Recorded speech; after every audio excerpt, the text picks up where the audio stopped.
Something that occurred to me is that people, I think it's like music, you watch all these videos on YouTube, and it's like, well, why is new music so bad? Why does it suck so much? It's like, yeah, it's not as good, definitely.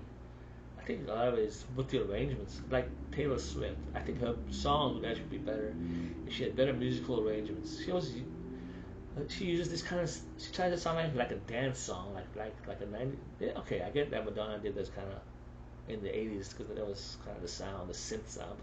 But when they still do that synth sound these days, it's like it's not in style anymore. I mean, it just sounds very. And the 80s synth sound was better synth sound. Now the synth sound it just sounds so. So when you like, she's got these great lyrics supposedly, and the melody and whatever. But then the instrumentation is just this little drum machine beat.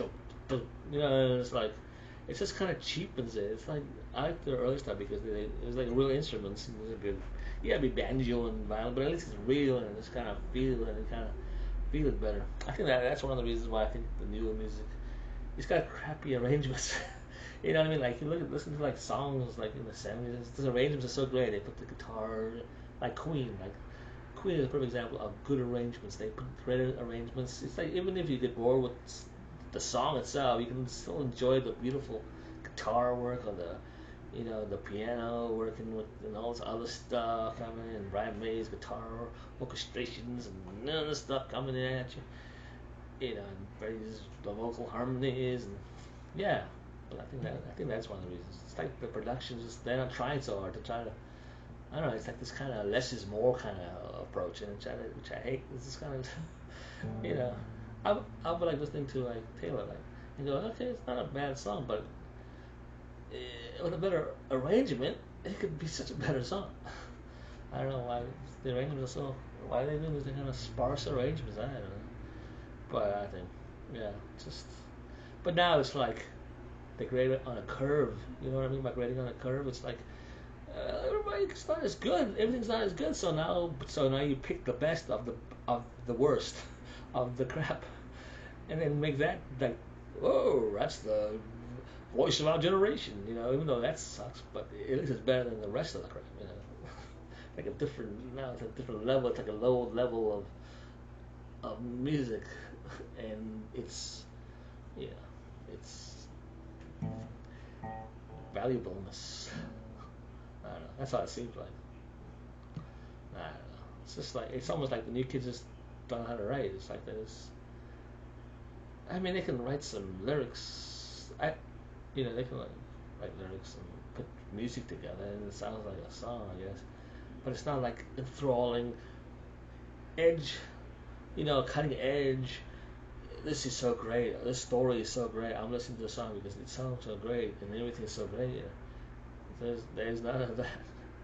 Like I remember when I first started listening to Beatle albums, it was just every album. It was just, I was started, but like in the late '80s, early '90s, I started buying Beatle albums, and it was like, it was new to me. Even though the albums were like 20 years old, it was still new to me. But it was great. It was like Rubber Soul. I heard that was a great album. Let me go buy it. I remember buying Rubber Soul and putting it on my record turntable. I had a turntable. Even though CDs were out, but I still had, my friends for my birthday they got me a record player. It was great. So I remember I used to go after school to this used record store, get Rubber Soul, and then come home, write song, and listen to, get my drink, sit there, do my homework, and just kind of listen along, and go, oh my god, this is really good. Wow, wow. And that is good. That is still good. And that's why I started songwriting because I heard the Beatles and said, this is so good. This makes me want to do this for a living. This makes me want to write songs. Makes me want to do songs like equally or even better than this. When you see an example of something that's so great, you see someone do something well, it makes you want to do it too. That's how good. That's how it is. I think a lot of these new musicians are influenced by that great songwriting people. They're more influenced by like this kind of in the studio producer writes and produces kind of thing. It's okay. It works for some people, but it's not the best way and the best thing. you know, for music, and it's so I think that's what they learn from. They're learning from like the great songwriters of the '60s and '70s. They learn more from this kind of you know beats and samples, kind of musicians, and a lot of, like solid musicians who just write with a guitar and a pen and just put down a great melody and heartfelt lyrics, and like five people now to like write a song, but why? I don't know. Why is that song? Isn't that hard to write? Especially when you tell a story, you tell the story yourself. You just tell the story. You don't need like five different people to put in lyrics there to tell the story. It's like tell your own story. So I didn't just what I mean, saying all this stuff. Just it's like well, it is what it is and all that. But what is it really? I don't know. I'm gonna do the middle part. Yeah. What I do enjoy.